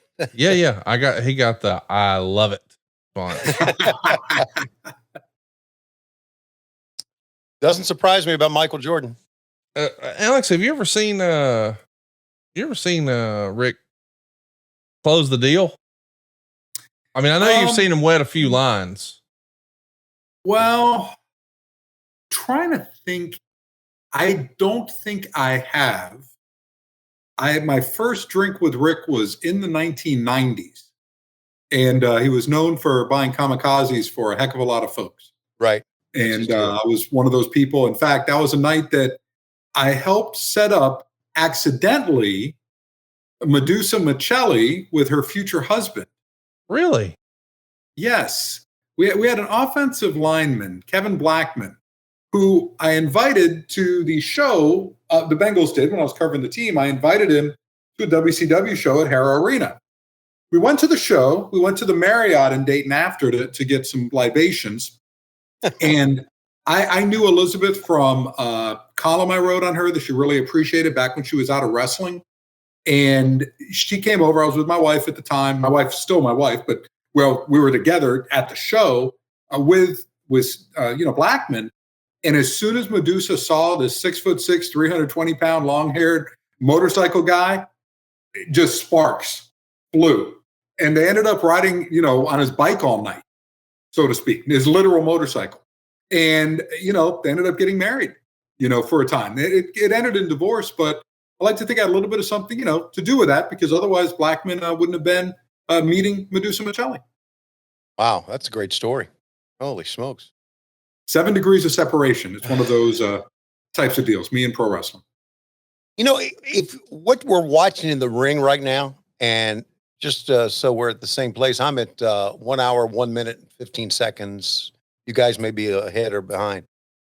We are seeing just absolute craziness. Okay. The whole thing with people running in and now cops in and now people running down and going, this is not wrestling, man. Is it? So you understand my dislike of this product. It's wild. It's just gonzo because it's trying to fit so much. I mean, there's storylines that go through the show, but it's so in and out and in and out and in and out. Oh, look, hey, is that real glass coming up? Sorry.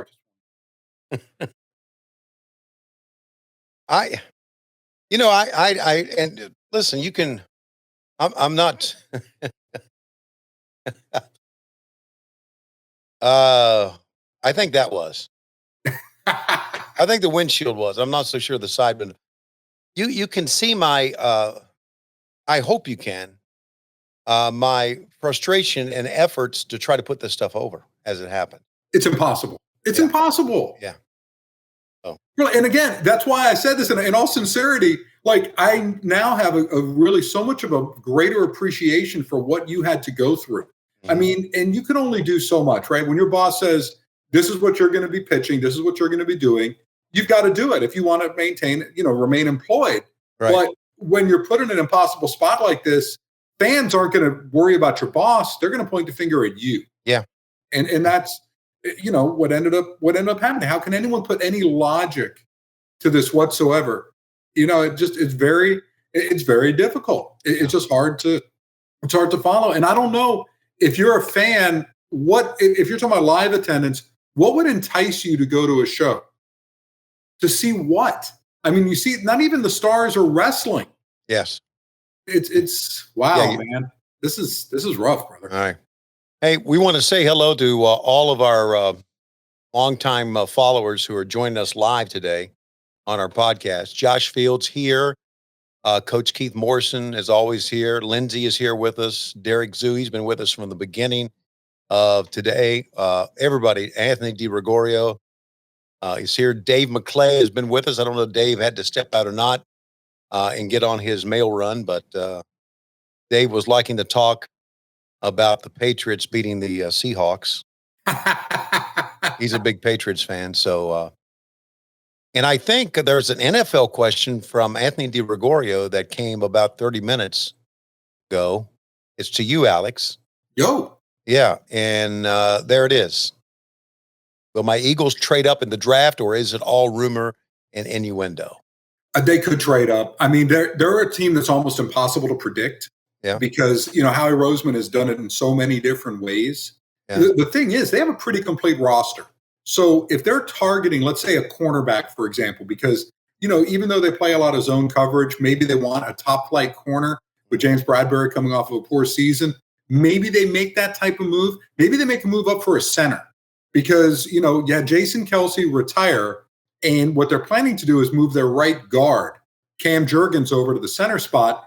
But rather than have to move him, why not just draft a center and hope that you can, capture the same type of magic that you did with Jason Kelce? Maybe you can't hit that type of high level, but you can get a frontline starter potentially in this draft. And there's going to be a run on centers. Maybe there's 3 centers taken in this draft, possibly as early as number 20 with the Pittsburgh Steelers. So stay tuned when it comes to the Philadelphia Eagles. There's even some thought, too, maybe a wide receiver in this year's draft.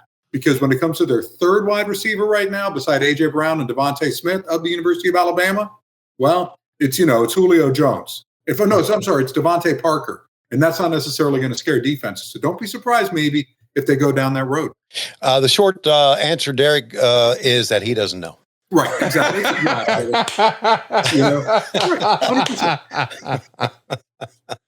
100%. So we appreciate all the questions, everybody being here. And now Sting and Vampiro have taken their fight to the ring.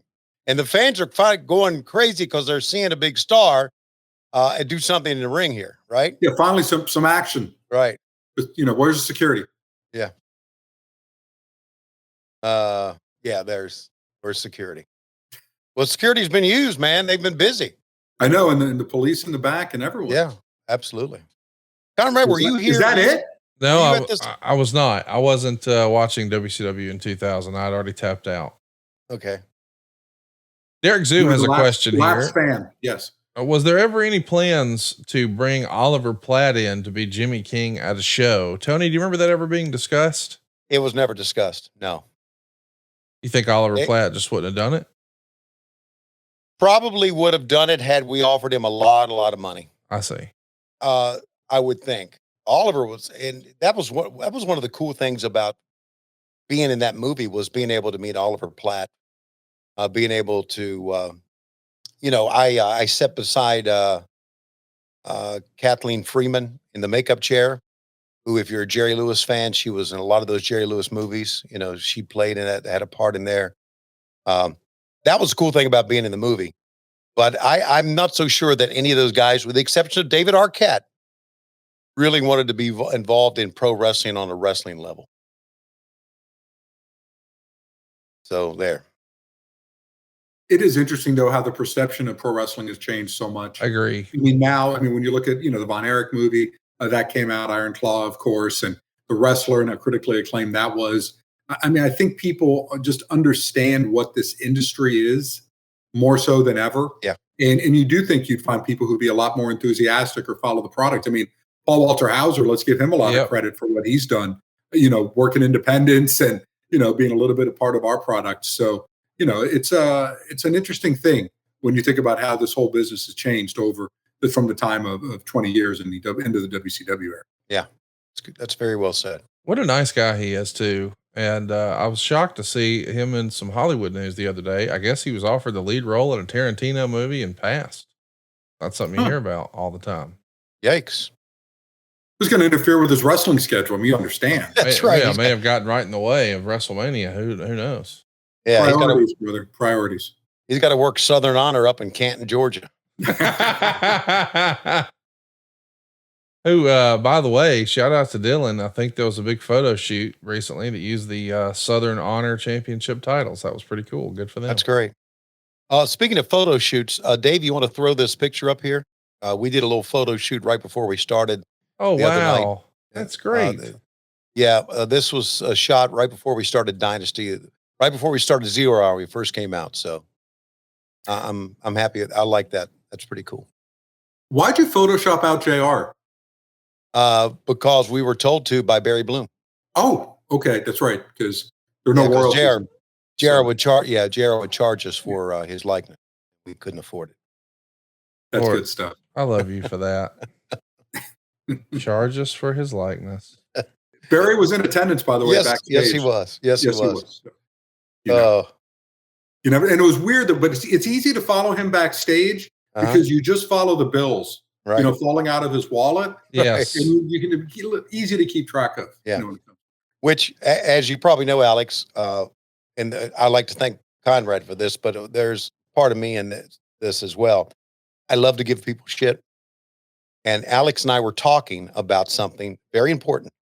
And I saw to my right, Barry Bloom talking to Don Callis. So I immediately said, Alex, please, excuse me a second. And I said, Barry, you actually represent this fucker? My God, has your stock gone down as an agent? Tremendous. Yeah, hey guys, I'm just being behind the scenes and honest. I love Don Callis. God. He's brilliant, man. Say what you will about him as a human being. I do know if I ever have to share an Uber with him, that usually we're getting the worst driver because his rating is so low because of the tipping thing. Yeah. But, because he feels that if you are hired by a company, like, for example, if you're hired by a restaurant, well, you're already making money from the restaurant. Why do I need to help subsidize your income? I mean, this is Don Callis to a T. Right. Yeah. And someday I hope to expose the real Don Callis to the world. Because if you think what you see on TV is bad, no. It's worse. It's 100 times worse. It's too much. The real life Don Callis. This is, I think the wrestling Don Callis you see, if we just put it in terms of his life, is a baby face. Okay. and he's heinous. Yes. What else can you say? I love people that make me laugh. I mean, I do. Taz makes me laugh. Kevin Matthews makes me laugh. Don Callis. I just entertain me, dude. That's all I want from you. Entertain me. God, we are so much backstage. So we have a world title match, right? And we got to go backstage for it. And we almost missed DDP's diamond cut or whatever it is. So I have to explain it that, he came to the crowd and gave him a diamond cutter. And they're leaving poor Tank out here in the ring for quite a while. Yeah, breathing heavy. Yeah. And for those a little behind the scenes here, one of the things that wrestlers cannot stand is when they're brought out on a ring introduction before a commercial break. Mm-hmm. And they have to kill 3, 4 minutes of time. Yeah. And what is it that you're able to do after a while when it comes to killing time? That is a challenge. So I think WWE uses video boards, if I'm not mistaken, and try to distract the crowd during that time. So yeah, just one of those things. But it's not a bad TV move. You think about it. You bring out a big star, and hey, we're going to stay through the break. I got a couple of dogs here getting ready to knock over a light stand. So excuse me a second. Oh, that's exciting, man! Look at them go. Hey, stop. Go. Knock it over. Crying out loud. Go. More. Hey, so talk to us, Tony. How's the rest of the dog family taking the loss of Bug? They're pretty sad. Chewy's really sad. Our terrier, who has been with Bug his entire life, right? He's really sad. Little Kirby is kind of sad too, but little Scout here just doesn't give a damn about anything. So she just she's walking away right now. She's the lowest of dogs. The lowest of dogs. Yeah, just as crazy as she can be. How is Lois? We hadn't talked about her in a while. She's doing okay. She really took Bug's loss hard. Really? Oh yeah, because she was his caretaker. She gave him his medicine day and night for years and years and years. And how many years did y'all have Bug? How many years total? 13. Wow. She was the one because Bug had liver ailments almost his entire life.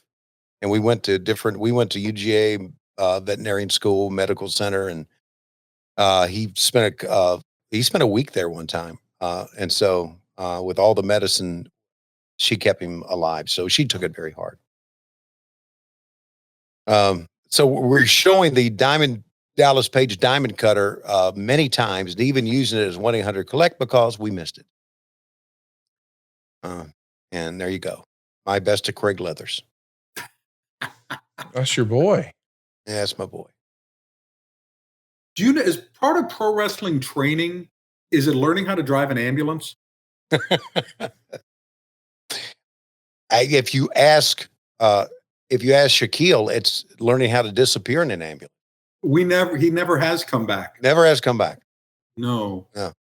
I do think it's pretty good though that what is it the QT never told him about when he told him that going through a table is nice and easy. Yeah. One separated shoulder later, everything was great. You know what's funny about that is that's one of the moments that I will never forget in AEW. When they asked me some of them, not necessarily the best moments, okay, but one of the greatest moments is me trying to get Shaq out of that ambulance before we come to me live. Opening that door, said, "You got to go now. You got to go now." That'll be in my mind forever. I mean, we're talking about one of the major stars in the world, right? Yeah, he's on every freaking commercial, and nobody's like Shaq. And here I am trying to get him out of an ambulance on a live pro wrestling show. Just phenomenal. Shaq's a man of the people too. That's the cool part about it. Yeah. Well, he was always so nice backstage in terms of take a photo with anybody, just enjoyed being there. But I've seen him at other events where he's just out there, walking around. One of the guys. Yeah, absolutely. Yeah. Right. Which is nice. He lives his best life, so to speak. Right. Yeah. When you're a billionaire, you can't. Yeah. Well, it's funny. I covered the Florida basketball team when they played LSU, and he was on the same squad as Stanley Roberts, if you might remember from the early 90s. And I thought Stanley Roberts was a better player, which will tell you how much talent I know. So just nice. Hey, nothing wrong here, Conrad, with seeing Mike Awesome and Hulk Hogan go at it. Never thought we'd see that. Yeah. I mean, all in the fam too. I mean, I was convinced that Mike Awesome was going to be a huge wrestling star. I was such a fan of his work in FMW and ECW. When he comes here, he gets to be Mike Awesome for a little bit. And then boy, he became that 70s guy and the fat chick Thrilla and so much other nonsense. Right. It really hurt his career long-term, in my opinion, as a Mike Awesome fan. But when he first comes over, I'm thinking, man, how cool is this? Mike Awesome is wrestling Hulk Hogan. The former ECW world champion is wrestling Hulk Hogan. And it just didn't work out the way I hoped it would for Mike in WCW. Yeah, why couldn't he just be Mike Awesome? Yeah, I agree. Right. Right. Unfortunately, when I think about Mike Awesome, I think about the top of the bus and Shaggy Two Dope just sliding off the bus, breaking his neck. That was terrible. We've watched that here too, haven't we, Conrad? Yep. Now he just kind of slid off the just not thinking through your shit, man. Yeah, we can do it on top of the bus. Of course we can. I mean, don't worry that the roof is curved. We can do it. Quality control, right? Yeah, buddy. Wonder what is it well documented or is it how Hulk Hogan felt about this era? Or he said, I'm just drawing money. I don't give a shit. Because I don't think anybody was having fun here. Yeah, I can imagine that one. Was he having fun cashing the paycheck? Well, that's what it comes down to, doesn't it? Yeah. 100%. Yeah. It's all that really matters, right? Yeah. And if they pay you to do this, you do this. Right. I mean, that's it. You got no reason to complain. But Hulk was in charge of creative, so he had agreed to do all this stuff with Awesome. Yeah. Right. But I don't think at the time really the door was open for him to go back to WWE. Maybe it was, but it was just a different, you know what I mean? Like, I don't know where else he could have gone. Right. Yeah, that's a very good point. You don't want to go back to Japan. You don't want to have, I mean, Hulk Hogan, if for those who've never seen it, I'm sure this audience is that we're doing the show with is different. But if you watch early 1980s Hogan in Japan, that was a different guy who did so much more actual wrestling and showed off athleticism and things like that. Wow. Hulk Hogan of 2001 was not, or 2000 was not going to be doing what Hulk Hogan was 20 years later, and understandably so. He wasn't the same guy physically either. Right, because of age. But Yeah. that's interesting, Hulk Hogan in Japan. I'd like to see that.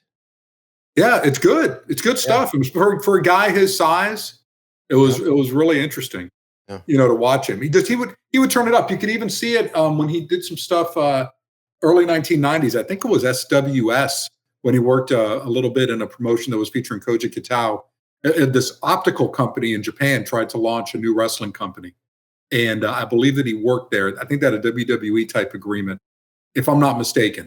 And but he came back and he still did some old Hulk Hogan wrestling things. Oh. So yeah. Go. Boy, they're Awesome wailing away on his ass with that belt. Good God. So a little receipt coming right here, Hogan. Oh, well, this is Alabama. Why not?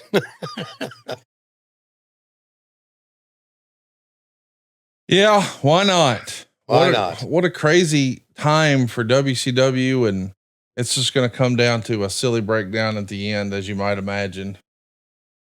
Yeah. Listen, we have Hogan. Oh, here we had Sting in the ring. Sting was not in the ring too long, obviously. Nope. Nobody's in the ring too long. Nope. And then you go home. And you go home and you realize, what did I just spend my money on? Right. Exactly. Well, it looks like some of those guys are having fun. What the hell? You know what? And at the end of the day, isn't that what matters, right? Yeah, of course. It's important for people to go home happy or go home feeling like they were part of something good. Or a memory or something like that. Yeah. I mean, I think that's what's neat about a lot of, like today with shows. I know we do it. I don't know if the competitors do it, but, like we'll send fans home with a unique moment.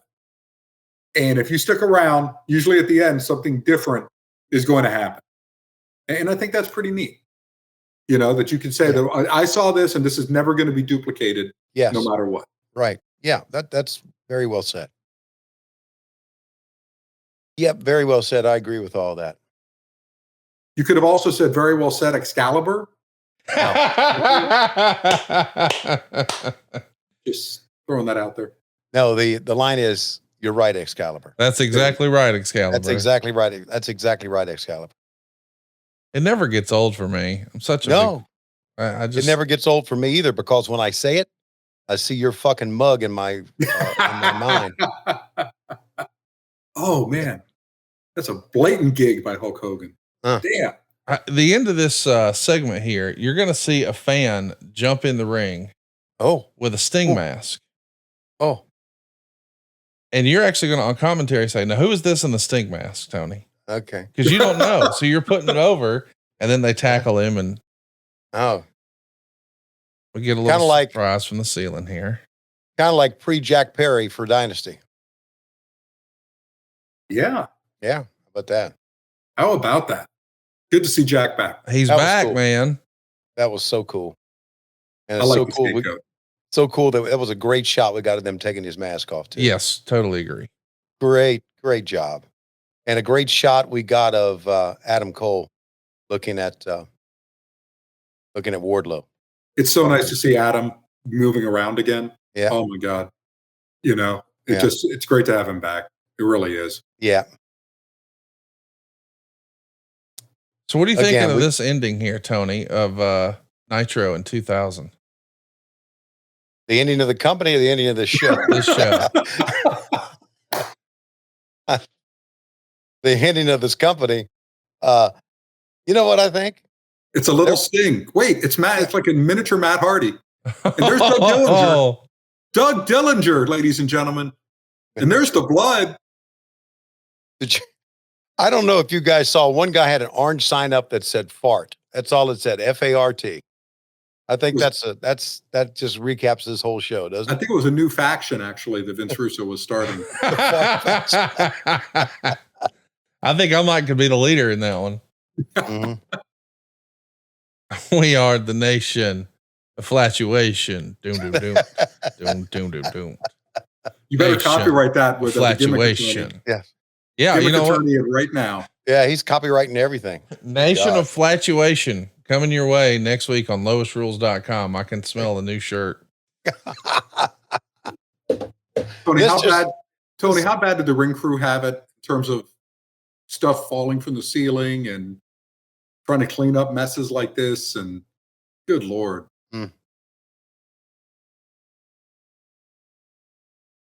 Yeah, I mean, who would have ever guessed that we're going to have a bunch of quote unquote blood come down from the ceiling on Hulk Hogan? If you would have told me that in 1990, I would have said, what? But there it is 10 years later. But there it is. Better than cement, I guess. Yes, I guess. Better than cement. Better than cement. Maybe not as good as mimosa. That is one of my favorite things to bust Tony's balls about. Of all the silly gimmick matches, the Mimosa Mayhem match is my favorite one. Loved it. I'm sure I had champagne dumped on my head by Jericho and the Inner Circle guys. Yeah. And I realized you really do need goggles or to close your eyes because that stuff stings. It's terrible. Like it is awful. And now I finally realized that with those baseball celebrations they do after. Yep. Not good. That was absolutely friggin' miserable. So, and the other one of those challenges in that match too, let's not forget that the heat index in Jacksonville that day was in the hundreds. Right. You know what happens when you put orange juice out in the sun for a long period of time? Yeah. It's not real good. Yes. Not real good. Yeah. Trying to come up with the proper mix of cheap champagne or sparkling juice or whatever and orange juice, not good. Not good. Total of rotten oranges and fermented alcohol type thing. Yeah. Yeah. I still would have drank it, but I'm sure you would have, knowing you. Knowing me. That's true. Well, Tony, I think painfully, mercifully, this Nitro is over. You're exactly right, Conrad. We gotta go. Oh, stop it. I still do that to this day. Yeah. I do the David Crockett with my family.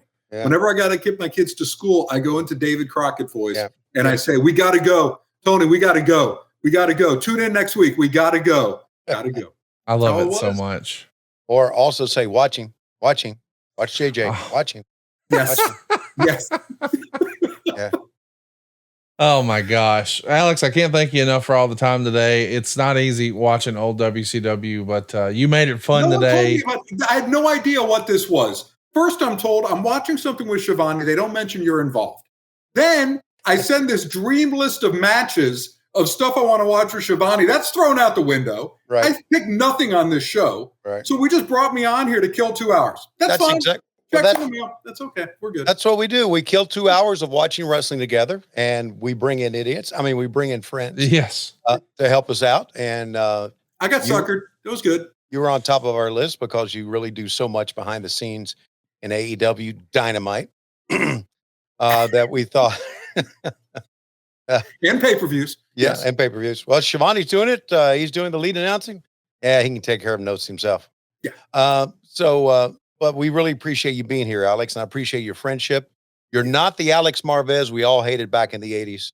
No. Thank you. You're really a good guy. I like to feel that I've evolved as a human being. You have. You know what I mean? And I've gotten to see the real Tony Schiavone now. Right. And I'll leave it at that. Conrad, thank you. Hey, man, thank you. So nice to catch up with you after all this time. It was a delight to see you in Huntsville a couple of months ago. And I'm pumped, man. I can't believe that Double or Nothing is right around the corner.